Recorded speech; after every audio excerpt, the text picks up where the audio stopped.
Hello students, ये कुछ doubts हैं सिंगेज के। जो इंटीजर टाइप क्वेश्चंस हैं उसमें से कुछ डाउट्स है कंटिन्यूटी और डिफरेंशिएबिलिटी के। ठीक है, इसमें एक फिफ्थ क्वेश्चन है आपका।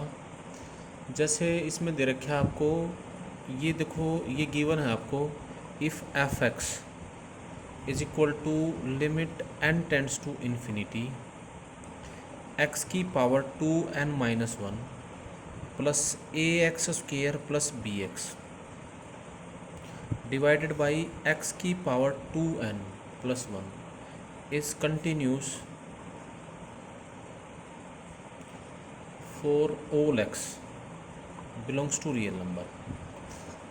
ये कंटिन्यूस है भाई, जैसे ए और बी गिवन है। देन आपसे फिर ये पूछ रखा है, then find the value of, then value of A plus में 8b, ये निकालना है। ये वैल्यू इंटीजर टाइप क्वेश्चन है ये। सिंकेज के जो इंटीजर टाइप क्वेश्चन है उसमें फिफ्थ क्वेश्चन है। आप जरा देखो बच्चों ध्यान से। अब देखो, ये फंक्शन हर एक्स के लिए कंटिन्यूस दे रखा है। ठीक है, अब ये दे रखा है ऐसे, limit n tends to infinity x की power 2n-1 by plus two A X की power A x square plus B x by x की पावर 2n-1। अब देखो यहाँ पर तो यहाँ n यहाँ पर है, यहाँ पर भी n है। देखो एक बात बताओ, आपने ये बात पढ़ रखी है, मैंने आपको बता रखा है भाई, इफ़ मॉडुलस x अगर लेस देन 1 है तो limit n tends to infinity x की पावर n, इसका आंसर क्या होगा? 0। ठीक है, और अगर आपका ये हो मॉडुलस x ग्रेटर देन 1 है तो limit n tends to infinity x की पावर n, ये क्या कहाँ टेंड करेगा? ये इन्फिनिटी को टेंड करेगा। बताया था जब 1 से छोटा होता है तो इसका आंसर ये बना था ना ये।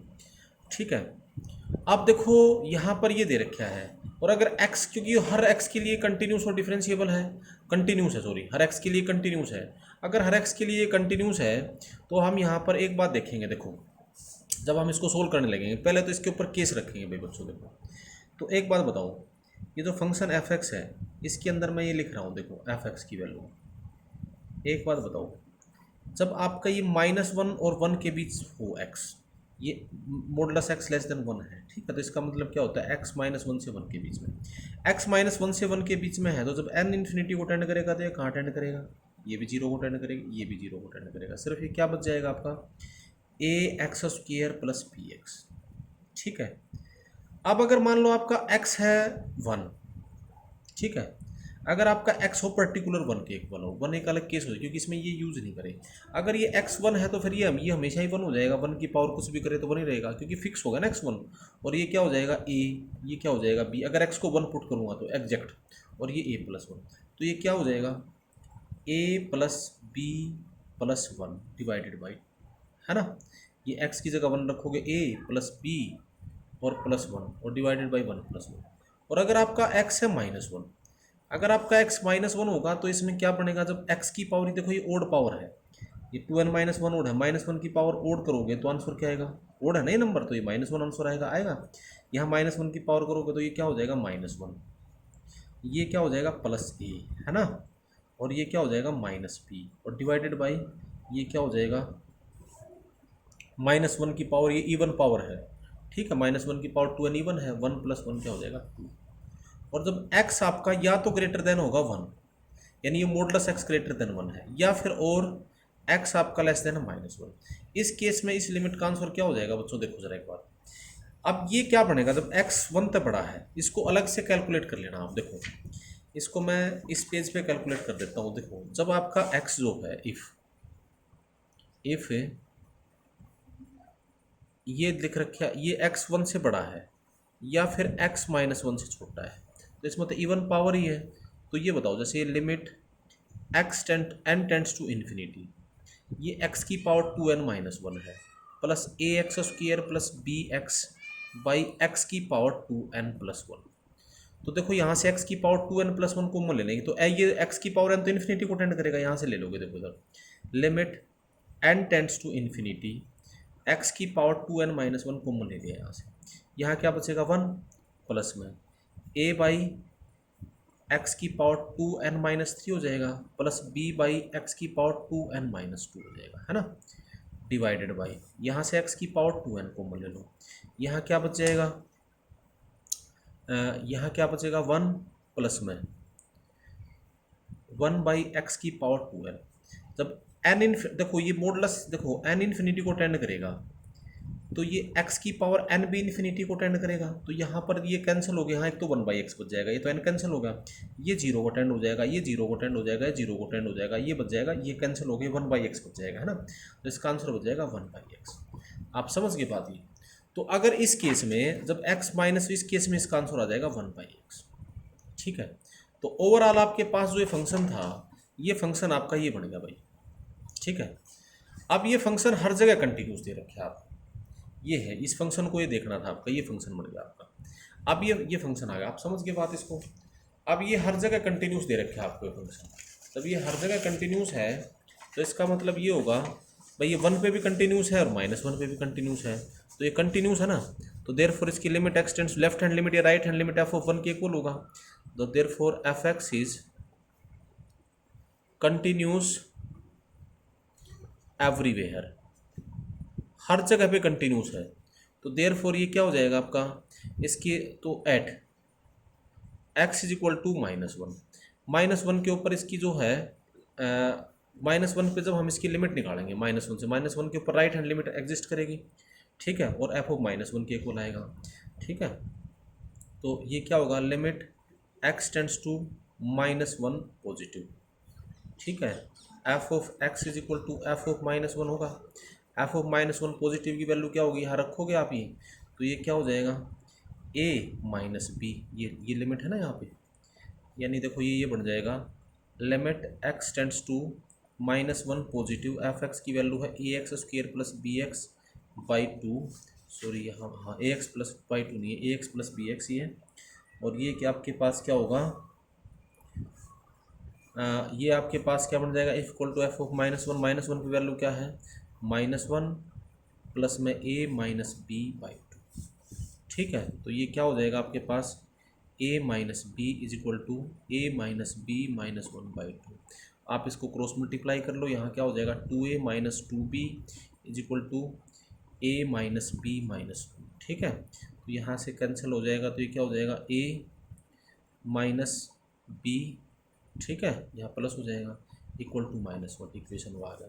इसी तरह से at x is equal to 1 देखोगे आप, अब 1 के ऊपर भी इसकी राइट हैंड लिमिट निकालोगे, 1 पे लिमिट निकालोगे तो यहाँ पुट करोगे, तो 1 पे लिमिट क्या आएगी a+b, लिख देता हूँ डायरेक्ट में, a+b इक्वल्स टू 1 के f ऑफ 1 की वैल्यू क्या आएगी, यानी ये इस पर भी यही होगा, limit x tends to 1 negative, 1 से छोटा ले रखा है left hand limit, f of x is equal to f of 1 होना चाहिए, क्योंकि कंटिन्यूस दे रखा है, तो f ऑफ 1 के ऊपर इसकी वैल्यू कितनी आएगी, तो ये a+b इक्वल, चाहिए यहाँ पर भी रख सकते हो a+b इक्वल्स टू, ये आपका आ गया था a+b प्लस 1/2। ठीक है, यहाँ से इसको क्रॉस मल्टीप्लाई करोगे तो ये क्या हो जाएगा 2a plus 2b is equal to a plus b plus 1। तो यहाँ से इसके अंदर सोल्व करोगे a plus b is equal to 1, ये इक्वेशन 2 आ गया। सोल्विंग 1 and 2, 1 और 2 को सोल्व करोगे, सोल्विंग 1 and 2, 1 and 2, 1 और 2 को सोल्व, ये है और ये है, ये 1 ये 2, इन दोनों को ऐड करोगे, b से b कैंसिल हो जाएगा, तो a की वैल्यू तो आ जाएगी 0 और p की वैल्यू कितनी आ जाएगी 1। ठीक है, आप समझ गए बात, ये सोल्व कर लोगे इस दोनों को। तो आपसे पूछ रखा था a प्लस 8b, तो a की वैल्यू 0 है, 0 प्लस में 8 इंटू में 1, तो यानी आपका आंसर आ जाएगा 8, यानी इस क्वेश्चन का आंसर आ जाएगा 8। ठीक है, इस तरह से इसको सोल्व करना। आप इसी एक्सरसाइज का क्वेश्चन नंबर 7, इसी के अंदर 7th क्वेश्चन जो है, 7th भी बड़ा अच्छा क्वेश्चन दे रखा है आपको। ये गिवन है, एक फंक्शन है f x is a function, F x is differentiable function satisfying, ये आपको दे रखा है एफ एक्स इज डिफरेंशिएबल। इस तरह के क्वेश्चनों को कैसे सोल्व करते हैं, बहुत क्वेश्चन आते हैं ऐसे आईआईटी में भाई बच्चों। Differentiable satisfying, f x is differentiable function satisfying the relation, find the relation, ये रिलेशन आपका the relation f of x plus y is equal to F of x plus F of y plus में 2xy into में x plus Y minus में 1/3 for all xy belongs to real number. एक चीज़ और दे रखी है, बड़ा सा डाटा दे रखा है, ठीक है। एक चीज़ आपको इसमें और दे रखी है, ये दे रखी है limit and limit H tends to zero 3 f of h minus में 1/6h, इसकी वैल्यू आपके पास 2/3 की वन है। तो आपसे कह रहा है देन f ऑफ 2 का ग्रेटेस्ट इंटीजर की वैल्यू बतानी। ये क्वेश्चन देखो, आपको फंक्शन डिफरेंशिएबल है तो वो ये कंडीशन दे रखी है और ये दे रखा है। इस तरह के क्वेश्चन फंक्शन तो हमें दे नहीं रखा है बच्चों। ऐसा कोई किसी भी तरह का कोई क्वेश्चन आ जाए तो इसको कैसे सोल्व, कंडीशनल वाले क्वेश्चन को कैसे सोल्व करोगे। एक तो इस पर डिफरेंशिएबिलिटी की डेफिनेशन लगा दो, देखो इसका सोल्यूशन कैसे करोगे। ये डिफरेंशिएबल फंक्शन दे रखा है तो जरा कंसीडर करो, कंसीडर एफ डैश एक्स को कंसीडर करो। एफ डैश एक्स क्या होगा, limit H tends to zero, वो लिखवाई थी ना कल डेफिनेशन, एफ डैश एक्स की डेफिनेशन उसमें बताया था मैंने आपको। उसमें ये क्या होता है, एक्स प्लस एच माइनस में एफ ऑफ एक्स और डिवाइडेड बाई एक्स, एच ये होगा। ठीक है, अब आप इसके अंदर इस एफ ऑफ एक्स को भी ऐसे लिख सकते हो zero, F of x plus zero ऐसे लिख सकते हो, है ना। इसके ऊपर ये कंडीशन अप्लाई कर दो, ये रिलेशन दे रखे कि भाई एक्स एक्स की जगह तो एक्स हो गया और वाई की जगह क्या होगा, एच होगा। तो ये क्या कंडीशन बन जाएगी आपके पास, that is equal to limit H tends to zero.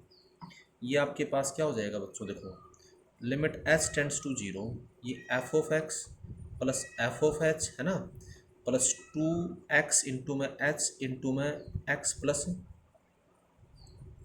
H है ना, -1/3। ठीक है, और ये तो इसके ऊपर अप्लाई करा इसकी वैल्यू, और माइनस में ये क्या है इस पे अप्लाई करोगे, इसमें x की जगह x है और y की जगह जीरो है। तो यहाँ क्या हो जाएगा, f of x plus F of zero और प्लस में जीरो इंटू में तो जीरो करोगे टू जीरो, तो जीरो करोगे तो जीरो ही हो जाएगा, जीरो से मल्टीप्लाई करोगे और माइनस में 1/3 और डिवाइडेड बाई एच। देखो ये बढ़िया आपके पास। अब जैसे इसको सोल्व करने लगोगे देखो, तो ये क्या बच जाएगा आपके पास, देखो इसके अंदर फिर आप इस कंडीशन को अप्लाई करने के बाद देखिए ये क्या होगा, f dash x equals to, इसके अंदर क्या बनेगा, that is equal to limit H tends to zero. ये देखो माइनस का होगा, इससे कैंसिल हो जाएगा, ये -3 भी कैंसिल हो जाएगा, आपका ये बच जाएगा देखो एफ ऑफ एच, ठीक है, माइनस में एफ ऑफ जीरो, ठीक है, प्लस 2x इंटू में एक्स प्लस एच और divided by 2x plus h divided by H, ये आपके पास बच जाएगा। ठीक है, तो देखो बच्चों अब इस पे दोनों पे अलग अलग लिमिट अप्लाई करोगे आप, देखो ये तो क्या बन जाएगा, that f dash x is equal to limit H tends to zero, ये बन जाएगा एफ ऑफ एच माइनस में F of zero divided by h, plus इसके साथ मल्टीप्लाई करोगे 2x इंटू में एच इंटू में x plus h divided by h, h से एच कैंसिल हो जाएगा, तो यहाँ तो जीरो, इस पर लिमिट अप्लाई हो जाएगी इन पे अलग अलग, है ना। इस पर अप्लाई करोगे तो ये क्या बन जाएगा, देखो तो जीरो है, ये एच ये 2x स्क्वायर, यानी आपका ये बच जाएगा F dash X limit H tends to zero F of H minus में F of zero divided by H और प्लस में 2x स्क्वायर।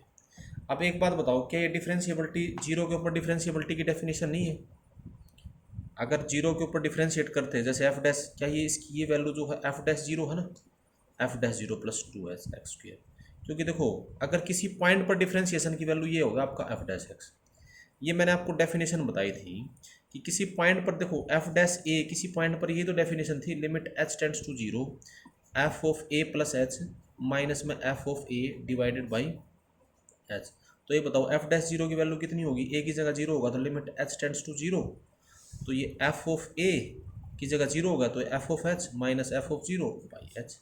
तो इसी की जगह मैंने ये वैल्यू लिखी है, ये इसकी जगह ये लिखा है, तो इसको एक्सप्लेन करने के लिए मैंने आपको बताया, आप समझ के बात ये। तो यहाँ पर आप आराम से लिख सकते हो, तो ये आपका एफ डैश एक्स आ गया। अब हमारे पास एक कंडीशन देखो मिल गया ना, हमें सोल्व अपने आप शुरुआत हुआ, सोल्व होने लग गया सारा।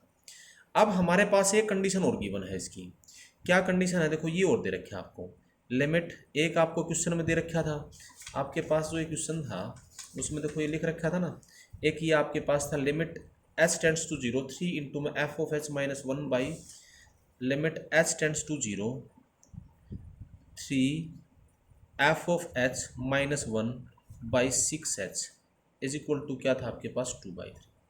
बच्चों इसको 3 से डिवाइड कर दो, 3 से डिवाइड करोगे तो ये क्या हो जाएगा, लिमिट h टेंड्स टू 0, ये क्या होगा f ऑफ h माइनस में 1/3 divided by 2h is equal to 2/3। ये फाइनाइट लिमिट है, यहाँ जीरो पुट करेगा तो f ऑफ 0 ये 0/04 आएगी, इसका मतलब f ऑफ 0 की वैल्यू कितनी आएगी 1/3। जैसे आपके पास ये आ गया ना, ये बन गया आपके पास, देखो मैं यहाँ फिर लिखता हूँ लिमिट h टेंड्स टू 0, ये आपके पास आ गया था f of h minus 1/3 divided by 2h is equal to 2/3। Clearly 0/0 form है, तो यानी f ऑफ h की वैल्यू किसके इक्वल होगी 1/3 की, सॉरी f ऑफ 0 की value, f of 0 minus 1/3 zero के इक्वल होना चाहिए, इसका मतलब f of 0 is equal to 1/3। ऐसा क्यों होगा, क्योंकि यहाँ जीरो रखोगे f ऑफ 0 माइनस 1/3 और ये नीचे जीरो है तो ऑब्वियसली ऊपर भी जीरो, 0/0 फॉर्म होगा, तब इसका फाइनाइट आंसर आएगा। अब ये 0/0 फॉर्म है तो इस लिमिट का आंसर करोगे तो इसका इसके ऊपर एल हॉस्पिटल रूल लगा लो चाहे, तो ये क्या हो जाएगा limit h tends to 0 f dash h divided by 2 is equal to 2/3 है ना। तो h 0 टेंड कराओगे तो यानी f dash 0 by 2 is equal to 2/3, that means f dash 0 की वैल्यू किसके इक्वल आ गई 4/3। आप समझ के बात ही, तो हमारा जो फंक्शन था f(x), एक हमारे पास ही है f ऑफ 0, हमारा जो फंक्शन f(x) आया था f डैश x क्या आया था फिर आपके पास, वो जो हमने निकाला था इक्वेशन 1 है, वो था f dash 0 plus 2x square था, f डैश 0 का मतलब 4/3 प्लस में 2x स्क्वायर। तो बच्चों f(x) किसके इक्वल होगा, इसको इंटीग्रेट कर दोगे, इसका एंटी डेरिवेटिव होगा है ना, इसको इंटीग्रेट करोगे तो इसका इंटीग्रेट करोगे तो इसका 4/3 का तो कितना होगा, इतना तो अब इंटीग्रेशन आपको आता ही है 4/3x है ना, प्लस इसका इंटीग्रेशन कितना हो जाएगा, इसका हो जाएगा 2x³ 3 और सम कॉन्स्टेंट c आ जाएगा, एनी आर्बिट्ररी कॉन्स्टेंट c लिखते हैं यहाँ पे, ठीक है। अब c की वैल्यू किसके इक्वल आएगी, c की वैल्यू हमारे पास ये दे रखा है, देखो f(0) की वैल्यू 1/3 है ना, तो इसका मतलब f ऑफ 0 किसके इक्वल होगा आपके हिसाब से, इसके हिसाब से तो कितना होगा, 0 रखोगे यानी c आएगा, c की वैल्यू कितनी आ गई फिर 1/3। तो इसका मतलब आपका जो फंक्शन f(x) था वो क्या बन गया, जो हमारा फंक्शन था ना, c की वैल्यू भी आ गई हमारे पास, तो हमारा जो फंक्शन f(x) है, f(x) किसके इक्वल आ गया 4/3x प्लस 2x³ 3 और प्लस कितना आ गया 1/3, ठीक है, यानी 1/3 इंटू में 2x³ प्लस 4x प्लस 1। आपसे क्या पूछा था, f ऑफ 2 की वैल्यू इसका ग्रेटेस्ट इंटीजर, 1/3 इंटू में 2 का क्यूब प्लस 4 इंटू में 2 और प्लस 1, 2 क्यूब होता है 16, 8 16 24 यानी कितना हो जाएगा 25/3, ठीक है 25/3 आ जाएगा। इसका ग्रेटेस्ट इंटीजर पूछ रखा था आपसे, तो 25/3 का ग्रेटेस्ट इंटीजर वो किसके इक्वल होगा 8 के इक्वल होगा, तो ये आपका आंसर आ जाएगा 8 इस क्वेश्चन। तो थोड़े बड़े बड़े और ट्रिकी क्वेश्चन है। इसी के अंदर एक बार देखो 8th, इसी का जो क्वेश्चन नंबर है, एक बार ये थोड़ा बड़ा क्वेश्चन है, ये 11 देखो पहले एक बार, इसी का क्वेश्चन नंबर है 11th क्वेश्चन। 11th क्वेश्चन में आपको क्या दे रखा है, 11th में दे रखा है भाई, ये कंडीशन दे रखी है, देखो ये इंटीग्रेशन का साइन है, इफ ये लिख दिया integration of f of y to f of x e⁻t dt, बस वैसे कंफ्यूज होने करने के लिए ही, integration of y to x 1/t dt is equal to 1, ये ऐसे फंक्शन है। ये कह रहा है भाई for all xy belongs to 1/e² to infinity, where f(x) is, आपका क्वेश्चन है where f(x) is continuous and differentiable function,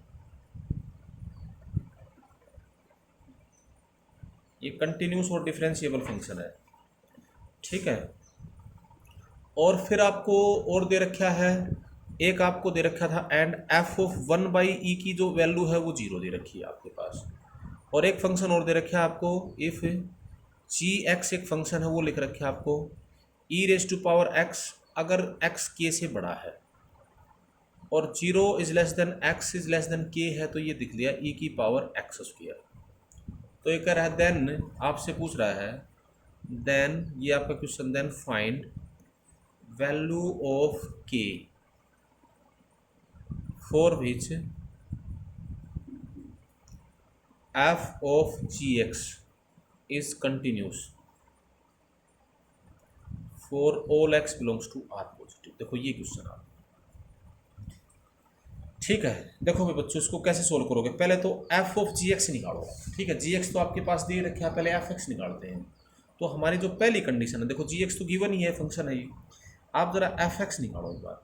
आपके पास क्या गिवन था? Integration from F of Y to F of X is equal to E की power T D T divided by integration from Y to X 1/t/dt is equal to, आपको ये इतना integration तो physics में भी सीख रखा होगा, इतना तो याद होगा ही आपको।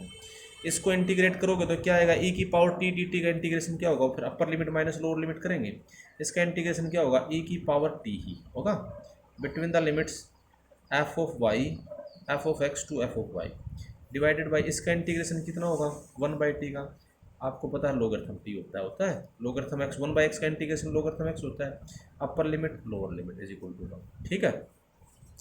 फिर जब आप इसको सोल्व करने लगोगे तो देखो, फिर इसमें अपर लिमिट रखोगे तो इसका मतलब ये क्या हो जाएगा? ये बन जाएगा आपका एफ ऑफ एक्स, सॉरी ई की power f of x minus में ई की पावर एफ ऑफ वाई, इसका आंसर डिवाइडेड बाई नीचे वाले का आ जाएगा एक्स माइनस वाई, ठीक है। Sorry logarithm L N x minus में L N Y is equal to 1, ठीक है। अब देखो इसको क्रॉस मल्टीप्लाई करोगे तो ये क्या हो जाएगा? ई की पावर एफ एक्स माइनस में ई की power f of y is equal to l N x minus में एल एन वाई। इस एल एन एक्स को इधर ले आओ, ई की पावर एफ एक्स माइनस में एल एन एक्स, इसको इधर ले जाओ, ए की पावर एफ वाई माइनस में एल एन वाई। देखो एक्स और वाई तो डमी वेरिएबल हैं, यानी ये दोनों चीज़ें बराबर हैं। यानी ये एक्स है, यहाँ के होता कुछ भी रखते हैं, ये रूल आ गया एक तरह से। ए की power F x minus L N x is equal to A की power F Y is equal to, ये सब बराबर हैं, सब किसी कॉन्स्टेंट के इक्वल मान लो, किसी के इक्वल होगा। तो इसका मतलब ये क्या हुआ? ये चाहे ये यूज कर लो, चाहिए यूज कर लो, ए की पावर एफ एक्स माइनस में L N x is equal to के मान लो, ठीक है। के यूज़ हो रहा था, के को रहने दो, वहाँ के तो यूज़ हो रहा था, उसको कॉन्स्टेंट सी कह लो, के यूज़ हो रहा था, सी लिख लो, यहाँ सी लिख ले क्योंकि हमारा यूज़ कर रखा था। तो यहाँ से ई की पावर एफ एक्स की वैल्यू किसके इक्वल हो जाएगी? एल एन एक्स प्लस सी, ठीक है। तो इसका मतलब एफ एक्स क्या हो जाएगा? ई की पावर एफ एक्स है तो एफ एक्स क्या हो जाएगा? L N of L N x plus C, ये बन जाएगा आपके पास। आप समझ गए बात? ये आ गया आपका एफ एक्स। लेकिन अब आपको देखो एक चीज़ और दे रखी है, आपके पास क्या दे रखा है? एफ ऑफ 1/e की वैल्यू आपके पास 0 दे रखी है, यहाँ से सी निकलाएगा।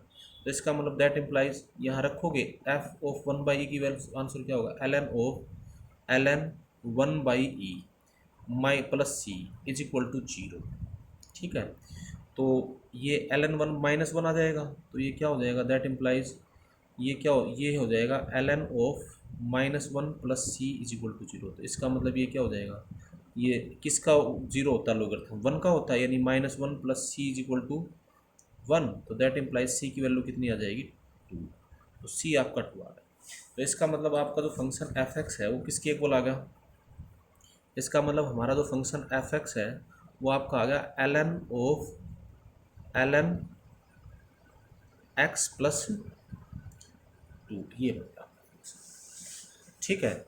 अब ज़रा एफ ऑफ जी एक्स निकालो, f of ji x.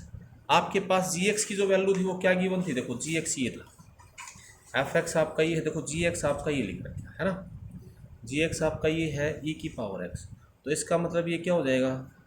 L N of L n e की पावर एक्स, ठीक है, प्लस 2, अगर एक्स आपका है ग्रेटर देन के, और l N of L n a की पावर एक्स स्क्र प्लस 2, अगर आपका है 0 is less than x is less than के। तो एल एन एक्स की वैल्यू तो क्या होती है? ई की पावर एक्स, तो एक्स ही हो जाएगा। तो ये बन जाएगा एफ ऑफ जी एक्स हो जाएगा आपका एल एन ये एक्स प्लस 2, अगर एक्स है आपका ग्रेटर देन इक्वल टू के। और ये क्या होगा भाई? L N x square plus 2, अगर आप जब आपका 0 is less than x is less than k. अब ये हर जगह मतलब ये कह रहा है कि कंटिन्यूस होना चाहिए के की उस वैल्यू के लिए जिसके लिए फंक्शन कंटिन्यूस हो। तो आपको पता है ये अगर डिसकंटिन्यूस होगा तो के ऊपर ही होगा, तो के ऊपर लेफ्ट हैंड लिमिट और राइट हैंड लिमिट बराबर होनी चाहिए ना, के की वही आएगी, है ना, के की लेफ्ट हैंड लिमिट और राइट हैंड लिमिट। तो यहाँ के की लेफ्ट हैंड लिमिट और राइट हैंड लिमिट क्या आएगी, तो therefore f of ji x is continuous at x is equal to k पे कंटिन्यूस है, तो इसका मतलब इसकी जो लेफ्ट हैंड लिमिट है, left hand limit is equal to right hand limit, है ना।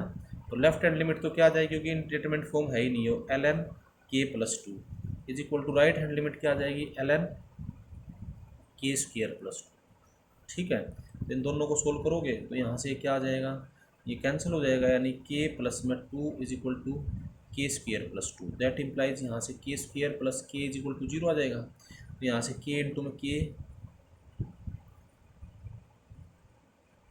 यहाँ से आपके पास क्या बन जाएगा, के इंटू में ये माइनस आ जाएगा, सॉरी, के स्क्र माइनस के इंटू में k minus one is equal to zero. That implies या तो के की वैल्यू जीरो होगी या के की वैल्यू वन होगी। जीरो के पॉसिबल नहीं है, ठीक है, क्योंकि के जो है एक्स जो लिया है ना, क्योंकि एक्स ग्रेटर देन की जीरो ले रखा है, ठीक है, एक्स ग्रेटर देन जीरो ना, तो के जीरो तो पॉसिबल नहीं हो सकता, एक्स ग्रेटर देन के था, तो के की वैल्यू कितनी हो जाएगी, वन, के की वैल्यू आ जाएगी। तो इसका मतलब इस पॉइंट पर, ठीक है, इस क्वेश्चन को हमें इस तरह से सोल्व करना है। अब जैसे एक क्वेश्चन और है इसी का, आपको ये दे रखा है, ये बड़े बड़े डाउट्स थे, देखो इधर। अब एक क्वेश्चन आपको दे रखा है भाई, इफ 12th क्वेश्चन इसी का भाई, जो 12th क्वेश्चन है वो क्या दे रखा है आपको, 12th question, f x is equal to x by one plus में एल एन एक्स और ये इन्फिनिटी तक, यानी एल एन एक्स की पावर एन हो, एन इन्फिनिटी को टेंड कर दिया। ये कह रहा है for all x belongs to 1 2 3, ठीक है, कह रहा है is non differentiable at x is equal to k, is non differentiable, ये कह रहा है eight x is equal to के। तो कह रहा है देन के का स्क्वायर का ग्रेटेस्ट इंटीजर बताओ, इसकी वैल्यू क्या है, इक्वल्स टू। अब देखो बच्चों, ये फंक्शन ये इन्फिनिटी की तरफ, ये एक तरह से ये ऐसे लिख रखा है, ये है f x is equal to आपका गिवन फंक्शन है 1 बाई एल एन एक्स, इसकी पावर n है और limit n tends to infinity, ठीक है। अब देखो जरा एक बार पहले इसकी वैल्यू देख लो, एल एन एक्स की देखो। एक बात बताऊँ, पहले मैं इसको सोल्व करता हूँ, ये जरा बताना, limit n tends to infinity, ये जो एल एन एक्स है इसकी पावर n है, इसके आंसर क्या क्या होंगे बच्चों। ये अगर 1 से छोटा है तो इसका आंसर 0 आएगा। 1 से छोटा कब आएगा, जब x 1 और e के बीच में है, यानी 1 is less then x is less then e हो, तो इसका आंसर 0 आ जाएगा, ठीक है, समझ के बात, ये 1 और e के बीच में है, 1 से तो बड़ा ले रखा है। और अगर आपका एग्जैक्ट e के इक्वल हुआ, x is equal to e होगा, ठीक है, अगर ये exact x is equal to e के इक्वल है तो इसका आंसर क्या हो जाएगा, ये फिर 1 ही हो जाएगा, तो ये क्या हो जाएगा 1, आप समझ के बात ही।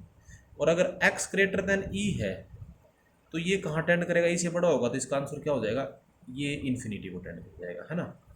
तो एक बात बताओ, ये एफ एक्स फिर इसका मतलब क्या हुआ, एफ एक्स की वैल्यू देखोगे आप, अगर 1 is less then x is less then e है, तो जब e के से छोटा है, 1 और e के बीच में है, तो यहाँ पर ये क्या हो जाएगा, x बाई, ये तो 0 हो जाएगा, ये x ही हो जाएगा, है ना, ये तो 0 होगा आंसर इसका। और अगर x e के इक्वल है एग्जैक्ट, ठीक है, e के इक्वल होगा, तो e के इक्वल होगा तो इसका आंसर ये क्या हो जाएगा, x बाई 2, समझ के बात ये, ठीक है। अगर accurate x is equal to x e के इक्वल होगा तो इसका आंसर हो जाएगा x बाई 2, ठीक है। और भाई अगर आपका x e से बड़ा है और 3 से छोटा, क्योंकि 1 से 3 के बीच में तो डिफाइंड यही, तो इसका आंसर कितना हो जाएगा, 0, ठीक है। तो क्लियरली बात है कि ये e पे नॉन डिफरेंशिएबल है ना, क्योंकि इसकी e के लेफ्ट हैंड डेरिवेटिव तो किसका आएगा, है ना, 0 को, ये 0 को टेंड करेगा, इन्फिनिटी है तो ये 1 by infinity, finite by infinite तो 0 ही टेंड करेगा।